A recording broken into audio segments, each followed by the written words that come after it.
Moro Casamoro say the first time anti-LGBT bill was sent by an MPP ni BNM. The first point they say intro absolute lies. Na minim say tafomia MP kra na COVID center se fa no ka ho. And Reverend Team for John ka ho. Nti o ka se na MPP ni BNM we di intro. That is a lie. First bill. First bill. No count. Tasso. Number 8. Secondly, John Dramani Mahama ahead of 2024. Propaganda NDC the year okru to the extent say omunya suffer for imam for civil society penfo ebri samreno John Dramani Mahama ni NDC for anka say your issues of basic needs health menye say sabe no na semuru na muru Land Cruiser me sabe na muru wasifi o Trazako. But what does it got to do with that? I'm saying, say, when the president is telling us, say, Ghana for basic needs, I tells you, say, the president is hypocritical. But that is an unfair statement for him to make. Make again, say, not then time, no more, or a friend is a Land Cruiser.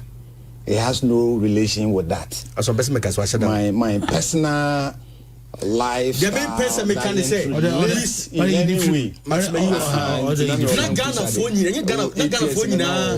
Any Land Cruiser, not me Keskin, not many Land Cruiser, not many fear our Trazako. Say, after a president, a president wants a Ghana for basic needs. Barbara now when you suffer for show Kobunko to John Nomus Gun so Bompire, or now John Mahat will buy a mess sign. And only the president was so insincere, say, why member of parliament that? On him say bill no and pass it a pass it go bill na pass it assenting the bill and then yanko so those two things no are different. On him say bill and pass in parliament it dies without parliament. But ojo manim ka say mo to ba ma first 3 months be sign it. That is never true. Some George says the president ban one signing 3 months. Me some George are attacking and also. But that's not true. President Mahama never said that. I never heard some George saying. And then if I'll have 1 minute to rebut, I will keep quiet. There is no rebuttal there. You should retract it. President Mahama. No, he never said it. President Mahama Kasa, he said he will pay attention to and make sure say it is passed. I mean, come on, you know, about backbone after some of our no. Okay, 2025 the will be NDC be pass bill no. We are still talking about the same bill. President say, oh, me crowd here, or she are Catholic bishops no. Oh, me person come my bank card and can introduce your parliament. Sani pay here, no so there be on here. There is a curriculum more. Okay, as no. Omo curriculum by the first 2 weeks. Oma be say for homosexuality. So I say a bani bema gender and yen pami nupo. You know bani bema. There are other genders. Sa LGBT nema na emu na now. Open you koya say ko twa no biema. O say there be ade kwanye Ghana priority. And then you know politics say your my way mu no. And this is the kind of majority they have in parliament. Yen say PMP executive the Adeba parliament na executive one. A young one and an uncle a pushing in them. Share bills are NDC by our passing in an certificate of agency. And we know NDC penny sorry cassette. But the very one our president saying the priority no. Better than NDC and penny for common parliament. Almost super majority of can once no. Better than your papa class or my hojma. It tells you say the NDC wasn't committed to it. But because the Mahama, the president, or look at the Minini Hoyakasi. Cause this one okay, no be politics are not there. Oma midi ebi mu ya emi ya. Aye empanyifo omo do manu tu mu. Ene ora Mahama ye U10 omami omano. Ebi aye asofofo. Ebi edi za pulpit so e pretty consistently for 6 months. Ebi mo edi za Muslimi for them edi pretty. And now cause saying, why are they not talking again? Yenya opinion leaders in our society. Emma go for the man to oh and again some na to and begin some who now where are all these people? Where are all these people? And we believe that is a betrayal of the trust of the good people of Ghana. It's a nah near GDC baby Ghana drew they say nya sam na other than them no yes here. Yeah. And then they are priority. And it tells you say John Dramani Mahama the president. was very insincere, was very disingenuous, and Obia would dear to go to about NDC, you know. What did any so? Because there is no indication from the president. Say the current NDC of parliament or absolute majority, no. On my passing, and maybe say. It's the MP before the candidate, but the president has given a clear communication to the MPs. So do any idea who he no. It's more than no. Na ma judge mama so me bebe. Me and then me ba me share videos bi Reverend Sam Kranchankra videos. I would just pop it so. Atinasari sira Sam George. So there you are fighting a good fight. Or God and the other Sam George. Why is he quiet? Some George Bay who they know you have to Facebook say, oh, don't you all you know the Petunia Mama John Dramani Mahama the president. Oh, come on. Oh. Now we are. Ni the pana o kasa emrebe twa front on no sunti na em entra de there will say me say wo ya to credit timorada no na anya sa na tie say it's on record say o san be pa cho say one can the emfancho on Facebook Don't run away from that. Salam, man make him a point of credit. Communication, your friend is if you want me to pull it, I'll pull it. Cascan apologizing. I'll pull it. By your friend is lying against Sam George. Facebook. I'll pull it. I'll pull it. I'm not going to Metro TV post. I'm posting Metro TV for graphic now. And anybody am I can want no. And you apologize later. Misinformation. So I should. As a gentleman as I am. Misinformation. As a gentleman, and disinformation different. It is not. The person that is altering it should be looked at with a second eye because I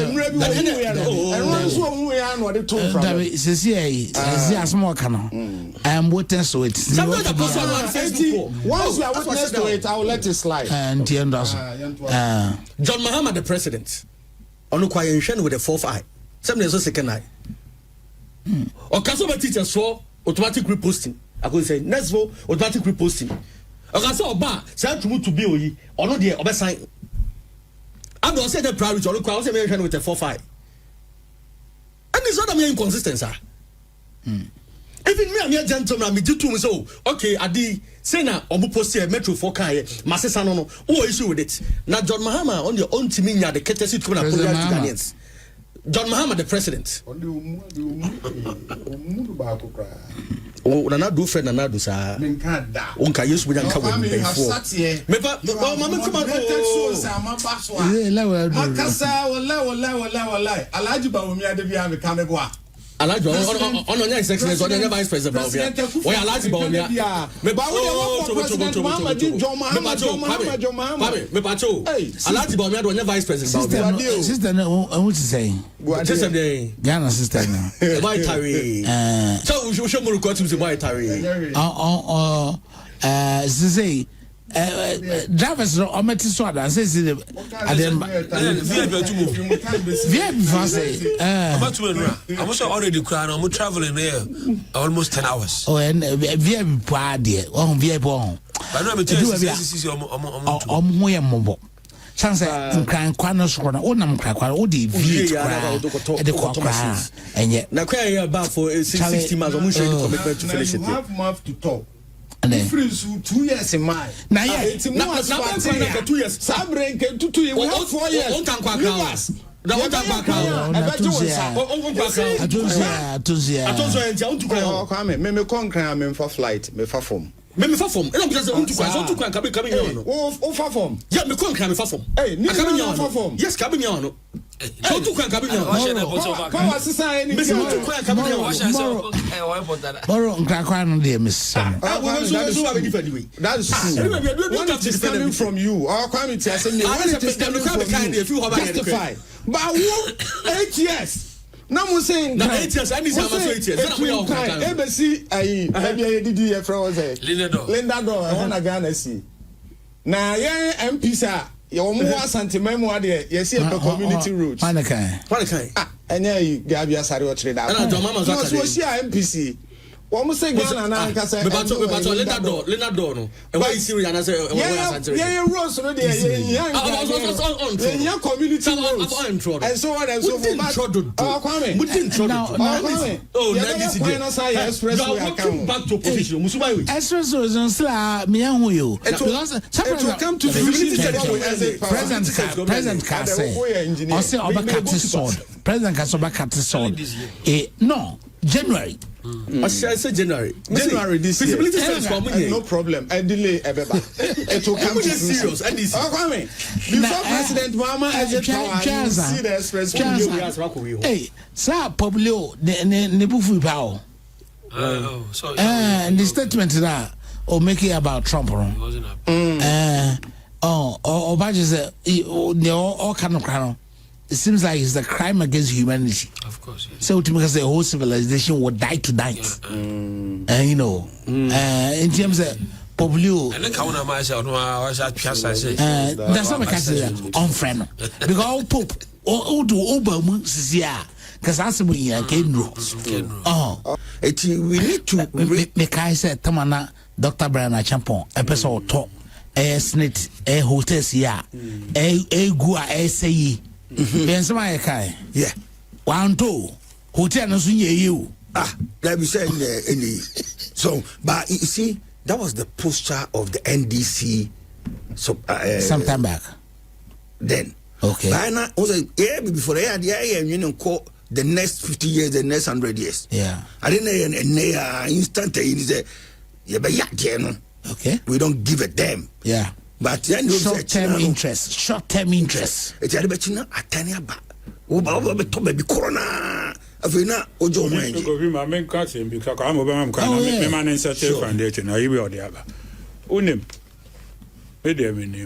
the work of the government is a facilitator. Government is not a businessman. About to mean a private sector and you develop a nation. So you don't compete with private sector. You deliberately create them. Okay. Now where you move from 24-hour economy is not government business. It is private sector business. What you say? It wona we yen wo mo ankasa wo de policies directions way na wo kire kwa. What you say? What you say? It why on say traffic light here we see no na etwi car no.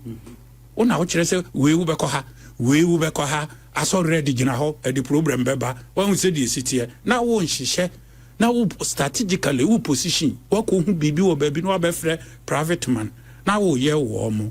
You put politics aside.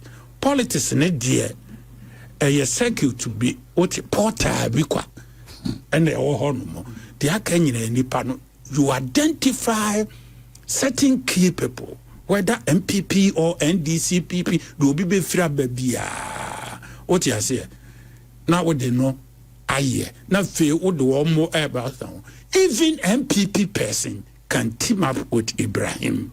What I say, are you business? I mean, I possible in Ghana. Yeah. You come on boom, ye. You sit down with them. Woman a my job no.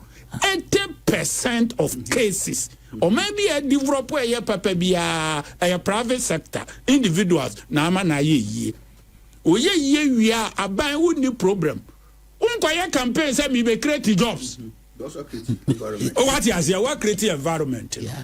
And this are the promising in no enye ye. Kesa by now, ye was serious industrial players, individuals. Yeah, politics in ya woman some. Yeah, young maybe they could finance. Yeah, but ye 2 years ninsi woman so say yes, say woman. Adab ube say businessman. Unim number of jobs in the power de wo no how about woman akwemu. So for a bomb paya. More. Emma obi obetime bi adwuma amobi anye bi adie. Na de wo hyehyemra ukọ partnership mu a eyesei. Sa adwuma ya wo koi ade we na abehia. To kra na wo kire Ghana for mpesa mo come mining. Say ne be fa aboa mo ebia ye beje loan. Can even raise a bond to capacitate private sector. Okay. So what media na say? Yeah. Yeah. To capacitate private sector, some of them who are general say the year $10 billion. Yeah, core areas we the A, B, C, and D, and what do omoko be enyuma na fe omu ye enyuma. O ya ne sa na fe wa relax. Afe na wo chechire o manyu. O man ya ye nyina no Singapore, Japan, South Korea, o ma yininya obu okra wo hokra no a na akopa Samsung ene ade no. O ti ase o mo kofa o mo Japan. Yeah. Samsung no South Korea. South Korea no. Yeah. Daewoo ba Germany eba fa ope. Yeah. Sabase mi enko team up. Government na build that facilitation.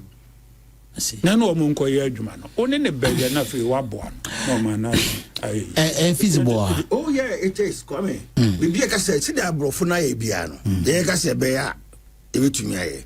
O say o mai say template no.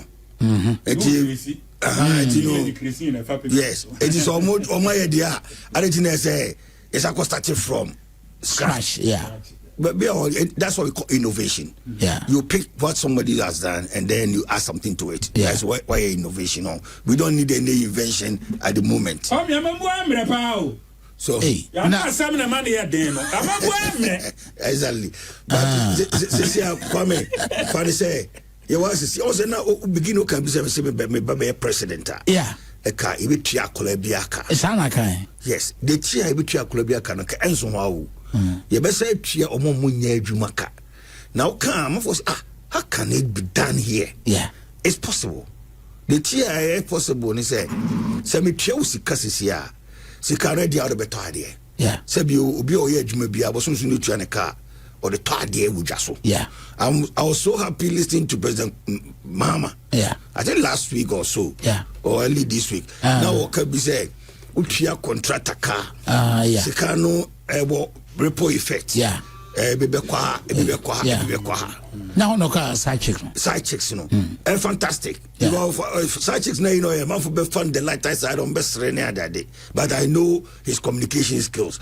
Star on sometimes with my car said there will be a atmosphere. I simply one can say a lot of people will benefit instead of that. I said also communication and a very pretty. Do any side check, you know. People pay much attention on that. And a proposition, no. Exactly. Yeah. Oh, the numbers are changing as a scanner. Let's pay one contractor to have its report effect on other citizens. Exactly. Kwame, if I say every Friday, bia utia wekeska. Say work off Francie. Yeah. When say every week bia wekeska do my job. Be most 2 weeks. The tiabrofoni and say that week, you know, there should be money in the system to pay to buy goods and services. Okay, because scan be of it. Exactly. Okay. So tia omomunya adwuma ka. Another important year born say my ban be is serious. With the private sector, say na Mr. Kusibu Afokano. Because you see, so pure FM ha. Yeah. Utim for any ko kutin so. Okay. So ko kutin hwe no MPP ni anaso CPP anaso NDC ni. Nti ba be hanadwen because when so be hanadwen na adwuma ni gua. Yeah. We kese ba be bed na man wo aban no. O just say, but African we don't pay unemployment benefit. It is obanas wo gu adwuma. We kese ni so mbedidi. Some burden, no, and then a burden. But what I say, so until say you better that be as about taking responsibility of those who are not working. It's a bamba yen near my say, yeah, a bit boma nipa no more money money jumaye. Exactly. Oh, where Zoom Lion, yeah, MPP bar, they target Zoom Lion, the Behanum. NDC bar ebe target Zoom Lion ebe hano. Because what you say? Yeah. Obi bia say who say papa no obi odun twitwi aban no etino onya so mayibi. But the man away no side be because adwene woni trimu ni say dey obi who say your business opportunity you are creative. Who will be the major buyer? Okay. Who say aban na betimi ato. And so the client here buy. Buy. I'm for targeting. It will pass what? Ona be rubber any more so say, oh, yeah, the service, no. But why is it that sometimes CBA use Zoom line? Abami ba za Zoom line rajuma o yano ko nyamfa so pa. Nti me so me pay me crofo. Na ma to machines am so for them to compete with say Zoom line. Instead say Zoom line capacity be at 200 tracks across the country. Why is not na offer nipa be 2,000? And I mean some to another 100 tracks now for nipa 400. Exactly. Why don't we do that? We all shift. Oh, contract to a yeah, money for other. Why? Other countries be a it's a say Rebecca said Zoom line we a no. And I'm so a facilitator. Whoever you are bringing on board or that capacity, sit down with Zoom Lion.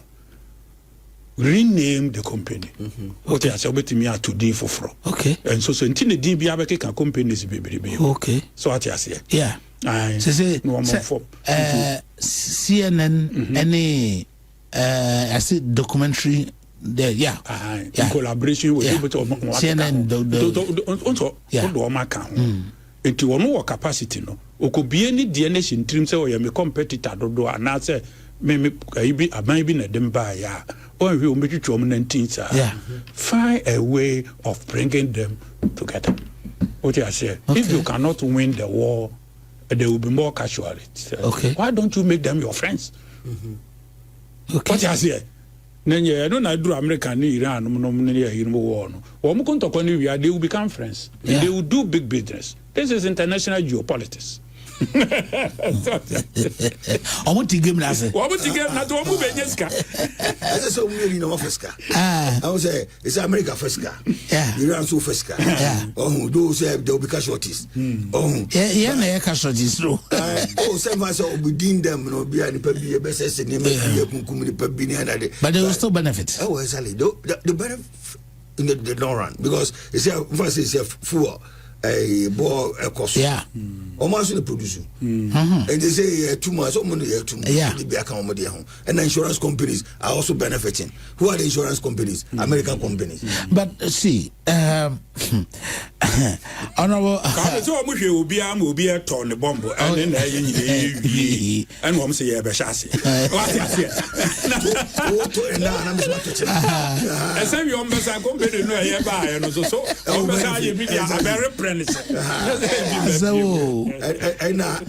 it's inputs, the best equipment. Somebody's producing for you know, it's a COVID here by, and then it's used on so by. But I'm also pharmaceutical companies, as I'm quite. Ace by situation it requires for solution. And you know, yeah, solution, and no was already them because I say, I say, be spiritual. That is the problem with us. Sana mama yate. But Kwame, I'm a Christian. I'm somebody I believe in spirituality. But I don't think say me sorry if me fear me ba hanwa no pay. Na ba ifu bitina kwan so an tell me. Me ba what I say. And me ba ifu be any problem because all the time I also hear me. Dem adwene hye me tirim a chanopa. Say me come adwuma so. Na me koton ma de. Na me that na me koton no. Me call no asem ya de be attract customers. Customers no so bad so. I dey say me ye na me boa na need ka na wo san eba biem no. It's my responsibility. Now, if be na eba be yes I didn't say na customer need ban na wa ma but e be environment in why you feel. But what you call environment in I feel. E be me mo ade no dawru. Nti me mo dawru be do be aten no aba. So when I'm mobile, me work as me training more to the sense and as I'm fan show me trim say the partner war babatari only this guy bre am here tiawka. So treat that person with utmost respect. Make sure say you go extra miles at the end bakoni nyano ba ya mana broso. So yen sa ni pani ni beja babim. Oh it might be on ma we never before adio. But what already business na business na nkoso no. Now, because I saw them. Now, Abali, you raise a very important issue here. I was saying Ejijiska to illustrate the point. Why why can't we do that? And why am the same about so say a part of a buying responsibility say obit me a facilitate sadena na unze ene nam shops adum ho ne bantma bia Mr. Boachi ventures akostra Mr. Boachi and Sons na asa nti se Mr. Boachi se bio we to na ofri mu a na se Sons nso wa brucha na company no aguada no okay so what do we do? How is it the responsibility of government to do that? There be asked me mitaka. Me say me got 2 Chinese embassy for muka nesi one of the hotels be all. And that one they gonna need them be sunset. Na amane wa na so brown yana Chinese embassy no mo no. Omo fa Chinese businesses no mo no. Nti we am by say last come ba ho no mo ka say assassin e won che no. The Chinese government bit on diska amana to asase we. Di on fancy hotel. Oh na onye casino e wa asenas for. No mu wi a mo kwa be ma no accountant ama accountant no as treating in nema for be a year. Now also a trainee will be then they will leave the business. In Jabanska, a question, they will make sure they will. So to use a buying be or bois entrepreneurs to grow. Okay, so facilitation. And why they say taking that initiative? Come in that boils down to leadership. Okay. Once I've been an ambassador about Kusuba for more public sector. Yeah. So I said, I'm more try to pick a name be a can see any bit my boy. I know what you can't say. I buy the old and it's over Boama or mine move for Medie. And no one else would ye. Would I mention? Because some media and I make you to my wabai. And he said, Master, the pub said, 30 million.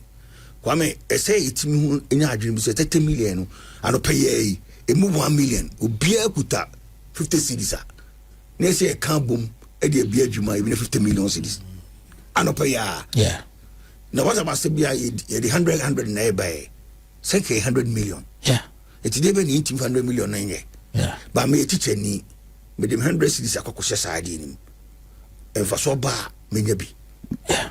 Na Ghana Stock Exchange for so abwa ama sa man ya document ya bibia kama so the meche no. Na ye trade shares no on the stock market. It is me to shares ni bi na nema nkuya be am ho chrem sisi am so me diura ha ya betuma ton me nyam faso anase bia mato shares bi and the be company no ne ye ne ade bia amafo na gidi o company nim hono ma obi apesa shares ni bia to e ma share price ne koso share price ne koso no bia me ton 5 series na bedu 10 series instantly na menya 5 series so etimi eton nyam sika na my we need to educate our children from the base primary school secondary school to understand what we call savings and investment. Yeah. Also, savings is a big bobo scan. Yeah. Now, if it's kind of bobo, no man in the hole. So to me, invest this scan. Yes. So, Kwame, a billionaire so movie as no. I did back, I didn't remember sa, and on modi enam. Bako, say, or they other people's money, bedija. Kwame, so once is here, Danya was here. Ubi nesi but sikani bi betuma ba behind na odi dinidwa ojano baba o metena mu nyebi na wa fa nipa so meye adwuma no ntinsa nipa no form e yo mombre other people's time kwame other people's time na enso no mu na wa sa form mo nim di metuma ye adwuma no that's other people's ability it other people's money, other people's time, and then other people's ability. These are the 3 key things any billionaire and I say can be was as it should be because they invest their money and the money will work for them. Okay. But sometimes they will borrow money intentionally. Say they now can say be because this can cost us be basic casino because we are no can go to you but I buy now already say I will give you that money. To enable you to do that. And I say, make guarantee, ma'am. Once on my penny, I think Rollins, latter part of Rollins, you know, Ezim Bank, Ezim baby, and I can but we abuse it. Before a buy, you know, or twaso, But we Ghanaians, we abuse it because if you are structures are yes yeah anani pakrono ne capacity to handle this threshold be grano me na enu exactly and now a conduit to siphon money for private interests. Yeah, wow. And your bank, and for the nation. Exactly. I'm going to tell you, say, a horn, a bon way, a discabefa, a cochedi. That's what the problem is. That be until 1 year, I knew you has had a better. That's what I'm So I'm okay. One thing that makes me interested is and say over communist countries now of late, what they do is say because they don't want to divert more communism, deliberately they invest into individuals. Yes. Okay. They invest into individuals. If you're Boris Johnson Tama, I could pay on a breedy Putin. And true Boris Johnson Putin, more breedy over 70 Russians are now say okay come boom. They are more than almost Casinobia. But who are billionaires? Almost seizing the property be or one of the nicest spots in France a day, more than 100,000 euro every free. Okay. Or mountain biso. Okay. And deliberate investment. Then investing into it just to make sure say and all these institutions have a column 60% workers in the air Russians. Okay. Now, that's what they do. India deliberately Shadama among for America that do Juma just to bring him money home. We expect an IT, maybe India here service, they can take you to some country now. There's a one chef or GD or London. Yeah. A very big chef or GD London. These are what we are doing in the world. Maybe it is America so Obia friends saying nursing training. About 5 years, I was asking myself, and don't you know what is going on? In 80s, no Cuba supply doctors in the world. Yeah. Cuban doctors. Net, yeah, we are nursing training. Or to face or trying me be a porter. They be out trying me be a porter. Me what do you call neighboring Togo? And I look at you to Cote d'Ivoire about obeying here to say on Bejma. If government is taking 1% of the salary, income and the person is also build up.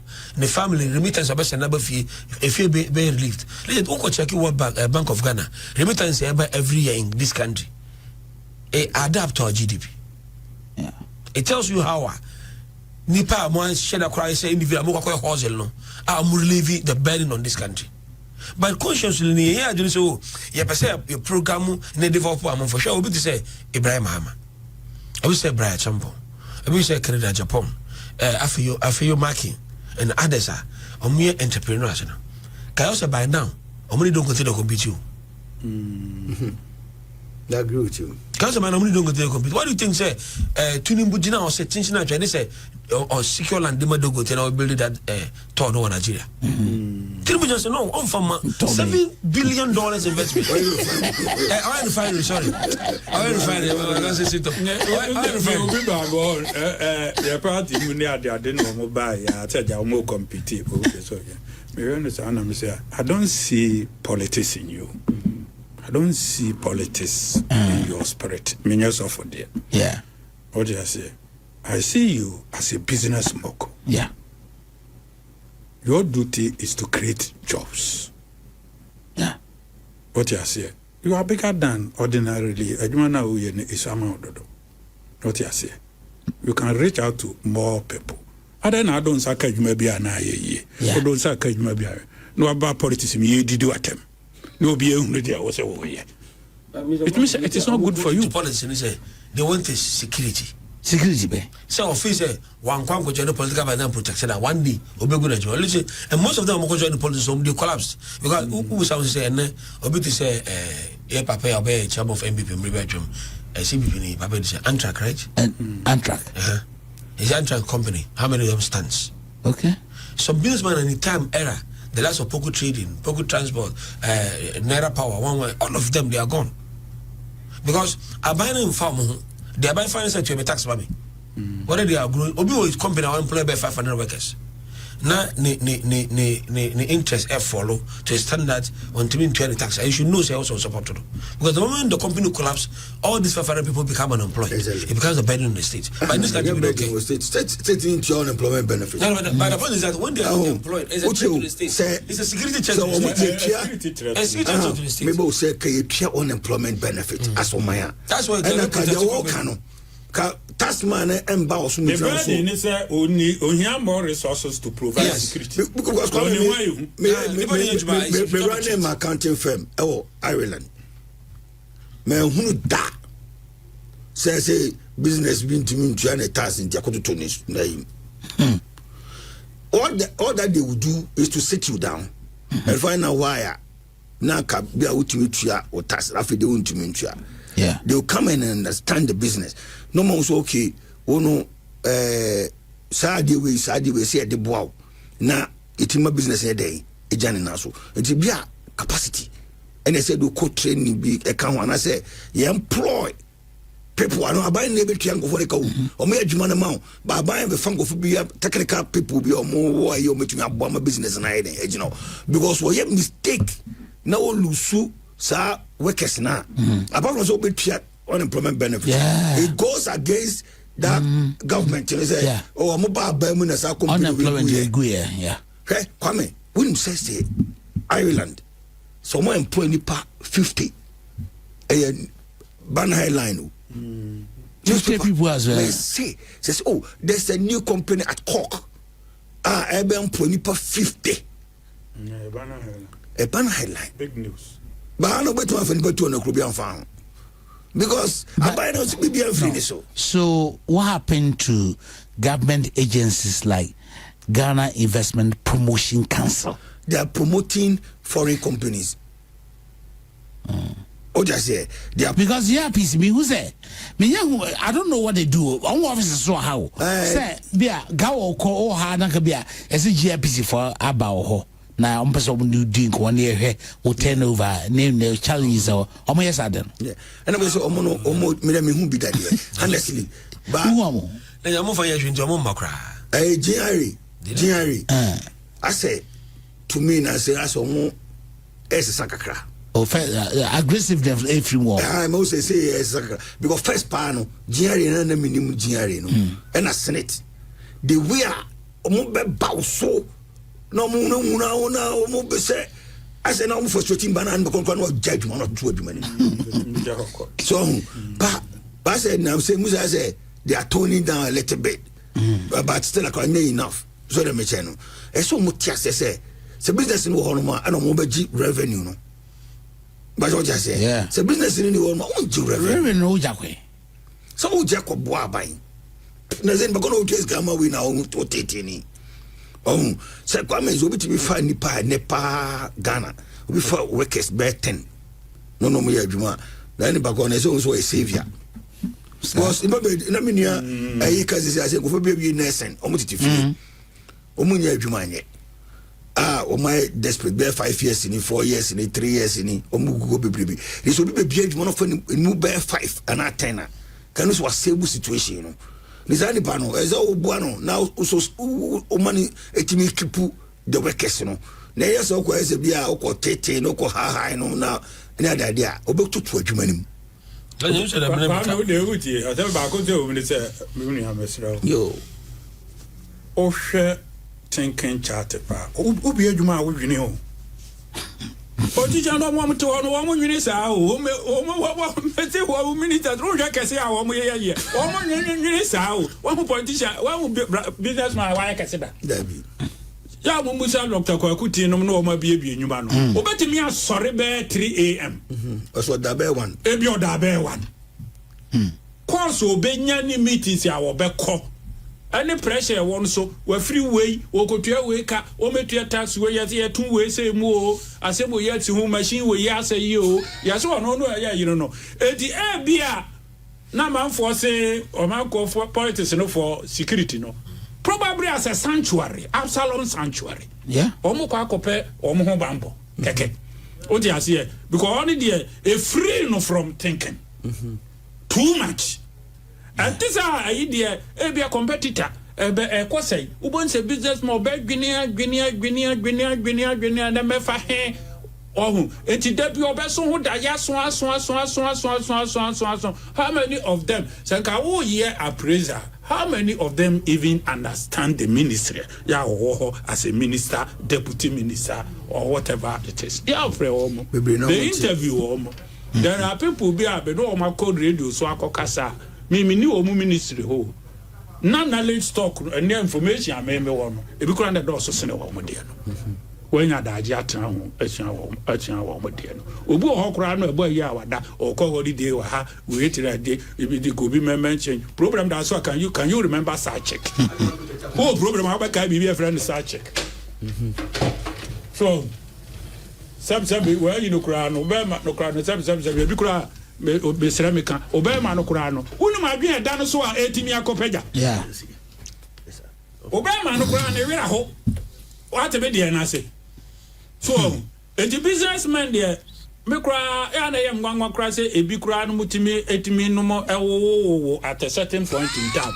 because sometimes I become shocked because I didn't know a brain mu ayi brain green eniema we say ho enti aye dan na motivate obe man sebe amaniti me peja say wo de ko wo ba what you say ko amen enti so kwa no mo ka wo mo nsem a kire wo a ene ka wo de ene kwan ya wo nam so ba bia so de raw material efre ba bia o de ko ni gusu bi akoka ba bia tax bia so okotua no port ena o bia wo say wo say ena o dwen ho eno na wo dwen ho entu tibu say 24 hours no about 18 hours a business. It was the honorable Canadian Japan told me on number because I was meeting Guinness. What is that? What can I be done? What you are telling me? What you are saying? So, it will be also crano and they felt the Okrano.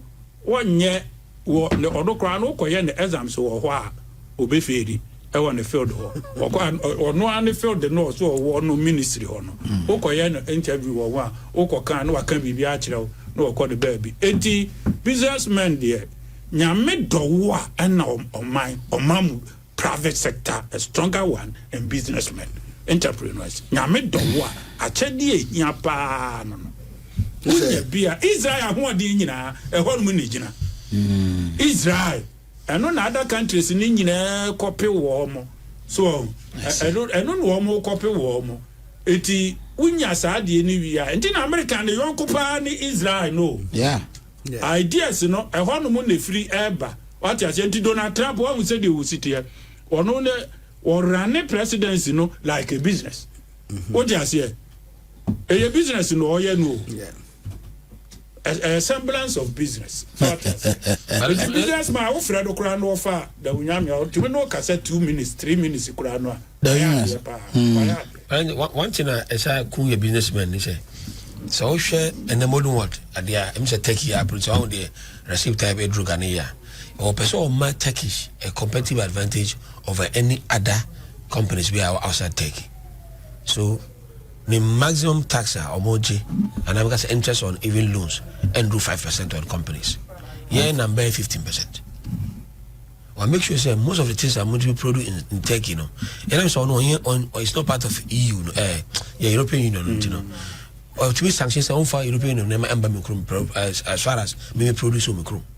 Then with one district, one factory, whatever, they are being pioneer, like I say. And I'm saying we can produce this 20 more before me. Then that time we research will be a call this hospital, hotel is a mobile is one. Making. And I be more research, we market company no kotere mo mitiom.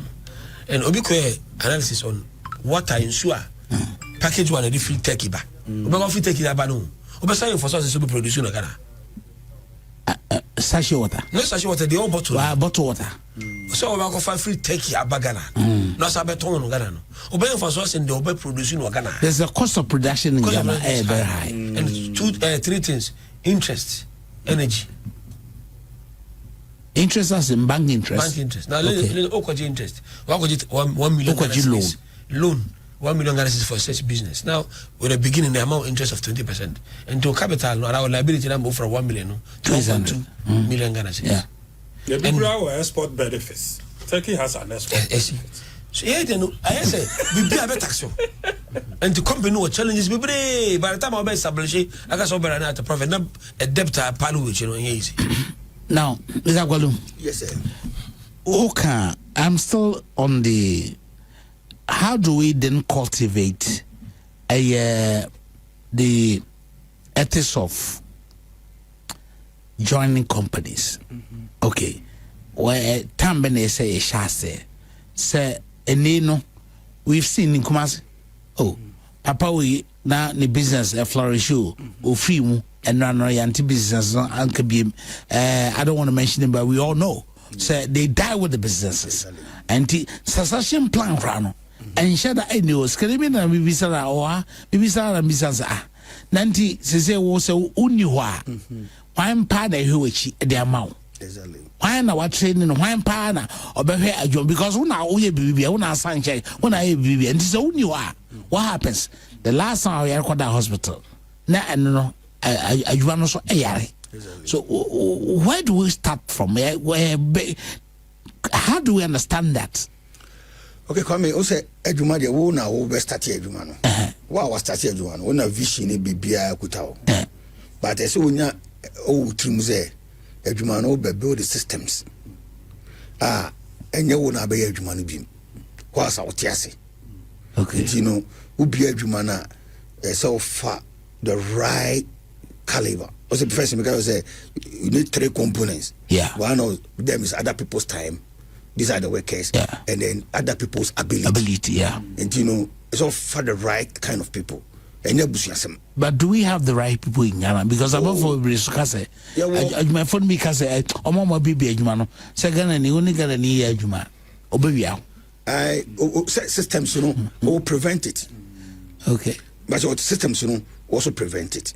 And the old building systems, you know, internal controls, you know, should work. And then, fortunately for us, you know, there was CCTV, there was softwares near that there. What about your inventory management? Yeah. So we say, never say the film, one authorized way. So the measure, but it now comes with cost. Yeah. And you know, you have to be ready to invest in that. And to invest, it was hardly anymore. Now, what build the marketing department? Or say, you might be a bit marketing department is very, very, very important.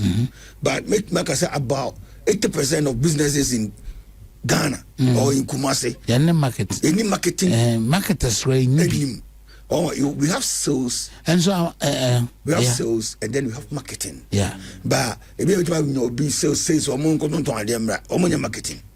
You need thinkers. Designing a brand new company. No, I'm a company. No, a journey naso. So all these things you have to build them. It will build it now. After ujama or more, once I would then you know what is happening. And then we also have to leave your company under trust. Okay. So what I'm saying, you know, under trust. Trust. And say, if you build a company, I trust a whole company for more and that. Like board of directors. Or more, they don't relate directly with the, you know, but okay. But as she said, only say, so Oma, Onana no money that then is we have more benefit here.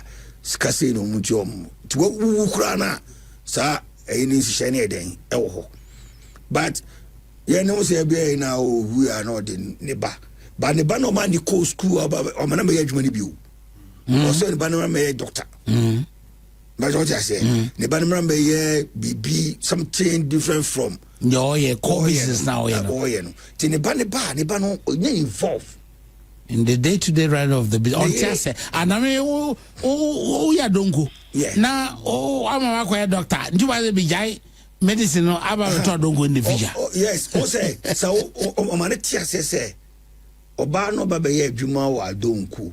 Now don't go no Babayan. What the name of Kusia? So we are biology, we are chemistry, we are TT. Hygiene, okay.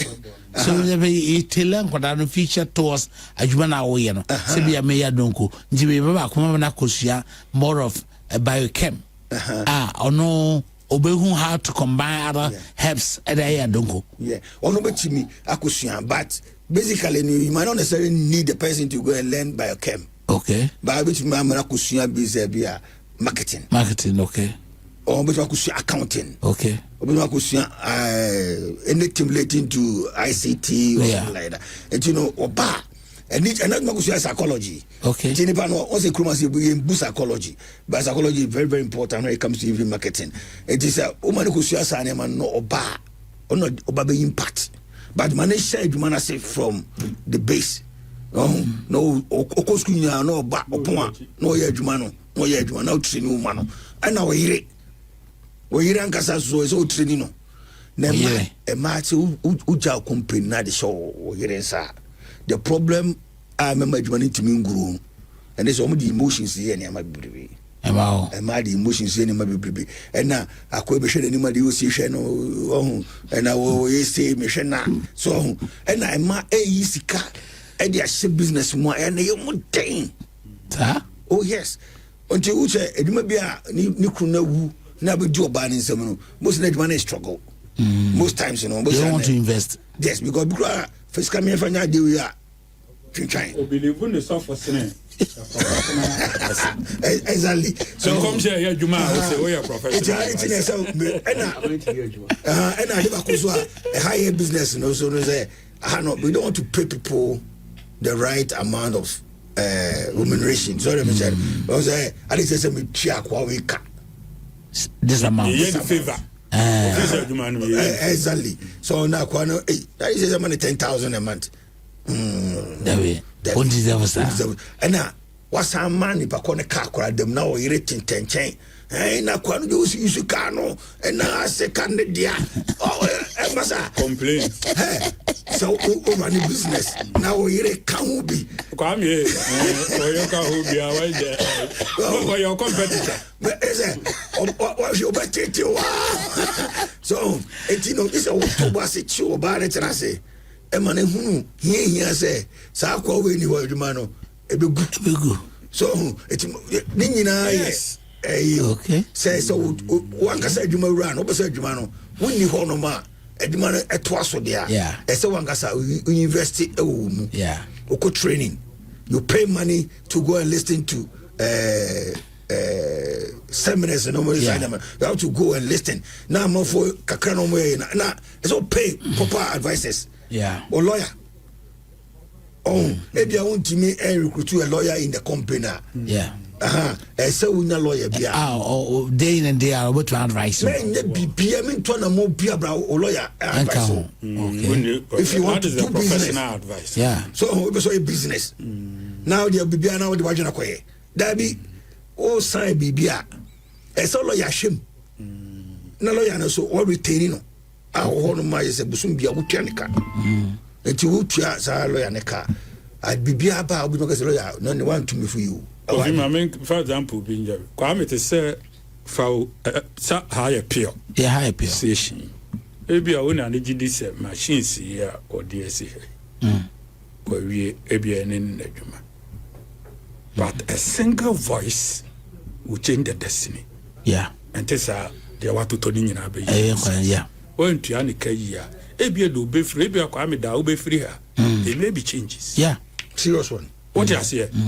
It is a football game, and then no, Obia won Messi, Obia won Ronaldo. Ofri mupe, not there agrono, Nego.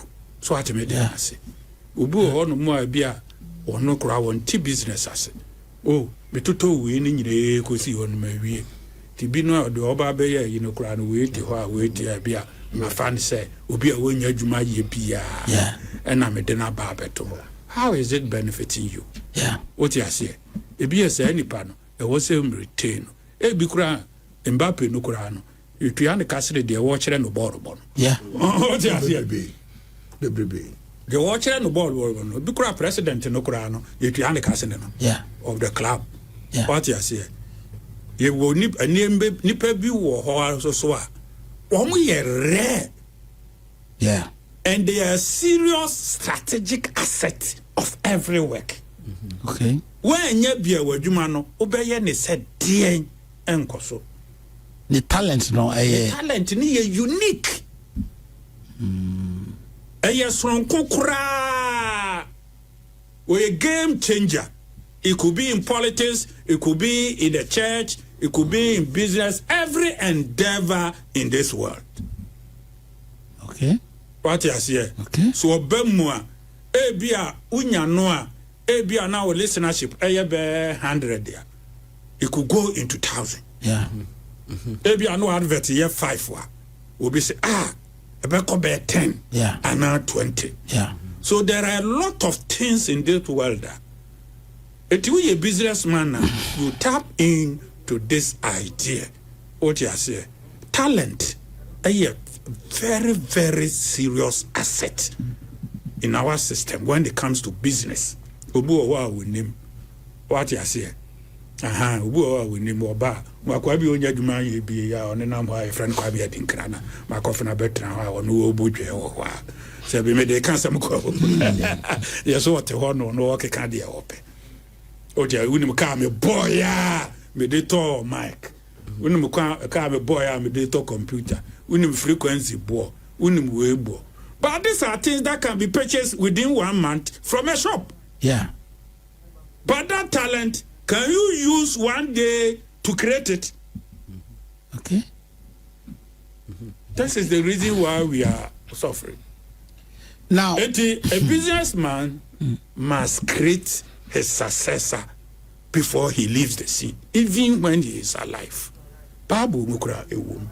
Obi ane chusu the successor. But modern Trump was not there.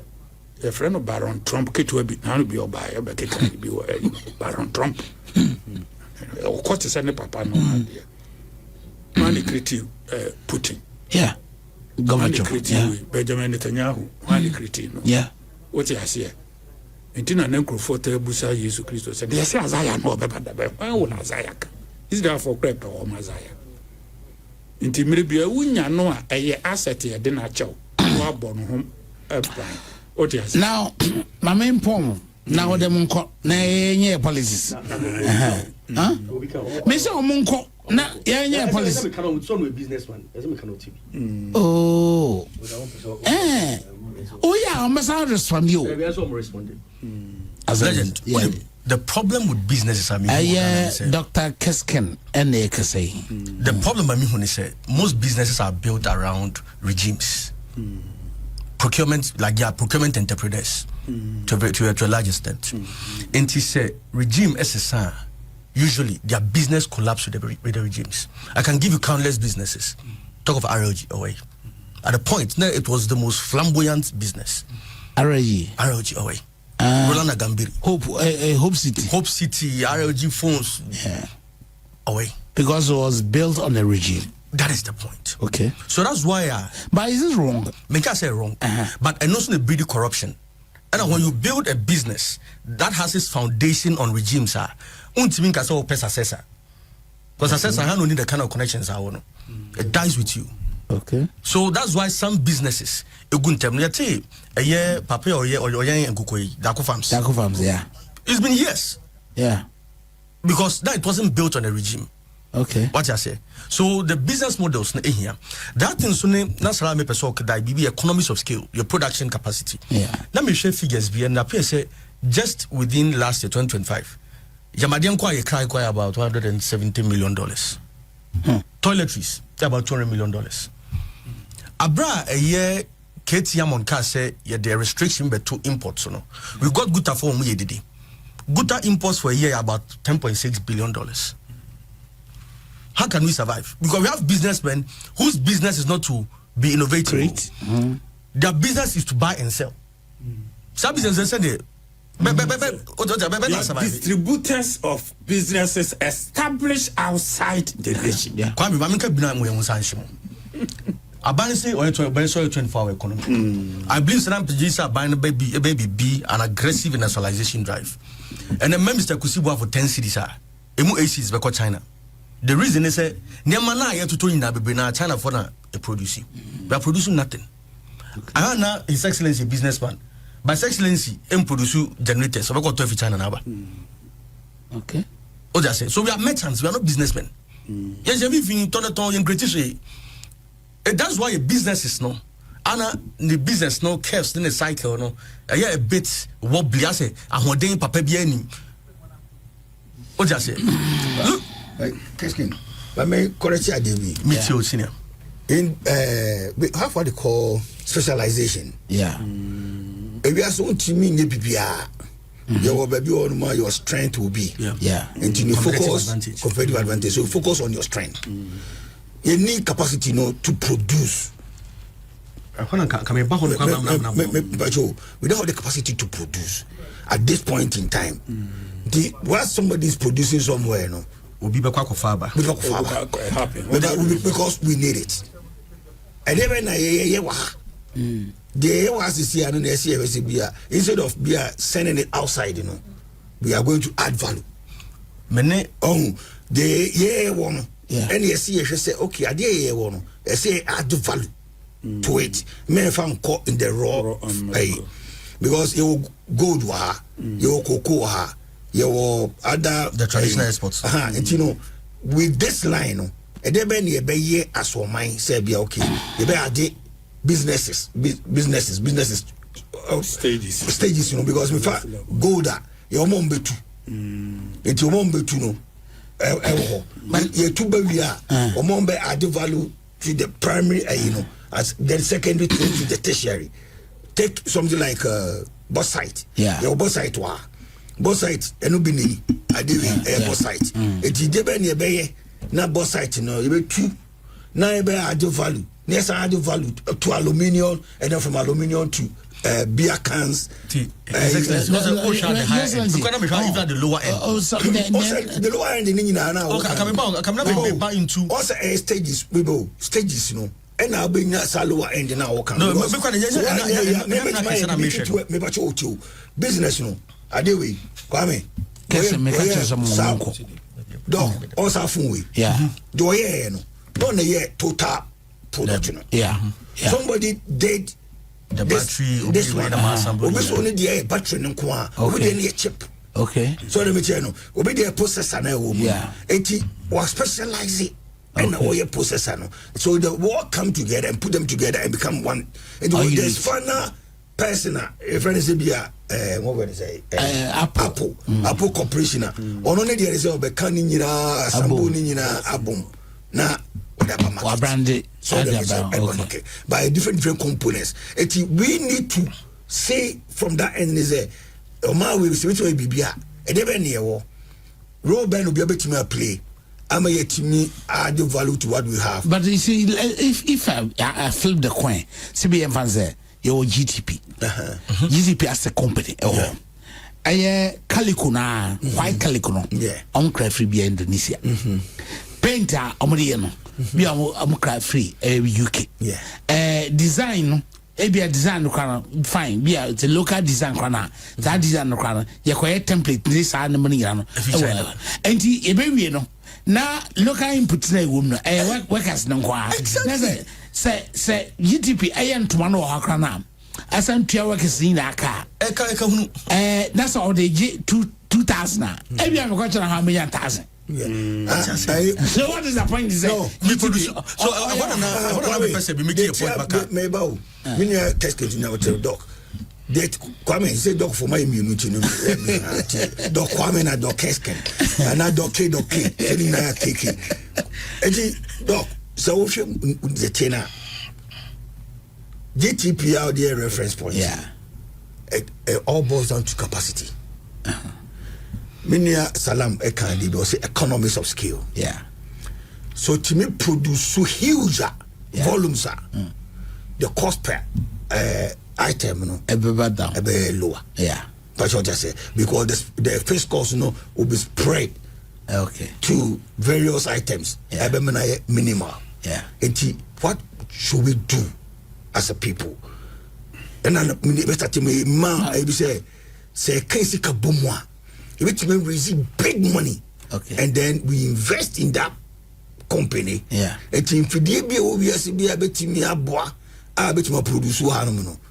You bet me as I'm Fideno put together. You bet you produce at a lower a year or funding money for about 10 bar, 18 MET. Then we can even think of exporting to our neighboring countries. So, like Burkina and that. We should be able to feed them deliberately. And they say near share you say ye kind of near physical mood near the yani market secretary.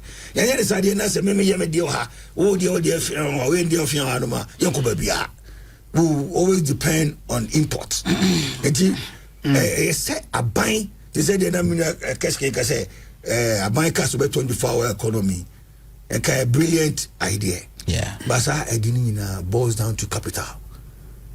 They are buying or this mama private sector no to me any access to money or more contractors are guys also regime why should it be regime? No, your contractors, business contractors so can be because contractors NDC one and maybe MPP Mabaminkia MPP also more contractors car and that's part of the problem. Another I buy also NDC number 2 about Mintia. It's about the business move. Exactly. So we are killing. That's the point of speaking. So we are the near can begin as an Obano. So let me tell you. So see our was here. We are now fantastic brain. We are. But my name may be baby. But I start buying wow. I used to say, yeah, but my boy signing dinner woman a pay. But my son already some caution showing my also young people. It's not the boy be. That is where we are going through. Wrong. Because we say Mutama mo primacy or mo primacy. This will be say, I see a kick in a Japan car. The Chinese Canada there. They say, I buy never sell on the bay of flat bear. No, I'm going to come in. Just say, so the channel say. Abana said that she and a cassa de beer. You're releasing Sikaman. You're releasing Sikaman. Next can Kawana. Yeah, I was why Juma. And I'll come up with Sienfi Banco. So, this country bank. Now the Koya Jumana binds one PSS Ghana. Oh, awesome. I found so awesome. Oh, good bank. No good. Poor banking will not have the money to give to other people. So we are economy now will sign. Maybe they only say, let's put all this politicization, you know. Exactly.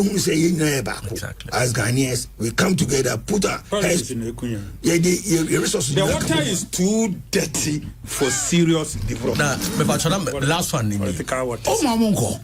But one major problem in Ghana, but making this point that seeming as you creating silos between the Greek ministry and the trade ministry.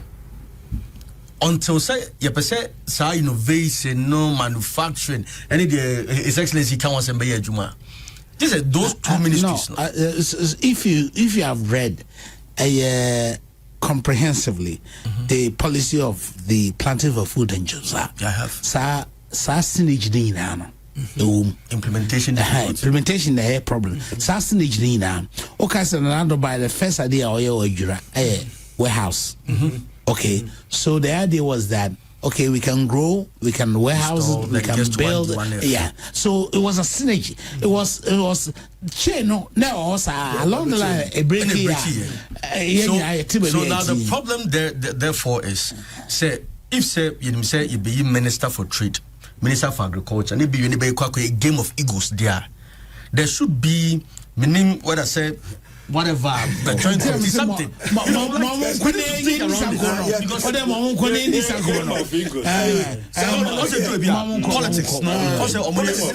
Exactly. Game of egos. And I'm a doctor. It do have interest a clash between the two personalities. Yeah, political front. Exactly. The one who knows about let's say I didn't that way saying Kabumiano. I mean, you cry any. What you say? That is the ego I make one. Honorable Free Koto. Yes. Okay. At the point we decided say on all day a name be eba and crying. Okay, or the body be eba crying. About COVID by but who here was it? Now there was no coordination between the transport ministry and that of the Ministry of Food and Agriculture. Gatanka local government, okay, food and agric and the transport. Come on, cabo man, and I can say kabum. Now look at who never war grass no. So that, but that's the job of a chief of staff. That's the point I'm making. So it comes back to the whole political coordination of such projects and programs. So one build that coordination, there said the ACK. A system more. Yeah. And 2 years back, free more. And that system no and a yenya. And na Ghana ye yo and so no. Ya ni a fano bibi kakre bi say. As a 4 years ye pesi ye. Yeah. 5 years ye pesi ye. Kwame, let me tell you. Of all the countries I'm a call, do ye tem, yes, Singapore and the South Korea, no, a matter of 25 years. And they had a very good plan. What you say? 25 years in who resource kakro. What you say? Sometimes you stay for 40 years. United States of America, after the Second World War, man, or more What you say? And me as we speak now, Kwame. Ghana need a growth rate. We see growth rate from 7.9% to 9% consistently for 10 good years. Consistently, uninterrupted, before we can even address the current problems. And there are some there. So who is prepared to sacrifice? So your patient said, "May sacrifice it." Be our next 25 years. Mame pe me huenya. Mame ye say. Mame pe is logon wadan. Mame pe pelan cruises. The so-called side chicks ya wa mo ken. What you say? Any pa bi do wa mo nyinyini. Of a side chicks there boapa. Money dia no. I tell. What's it there? Me side chicks in there. Rev, or say o dalu ju ko me dog, me person untem. What they are here, you go read it at a shopping. It will tell you there is nothing called love. It's a deception. It's a process to die for somebody to be born, to begin life, and to so-called love as an illusion and to die again.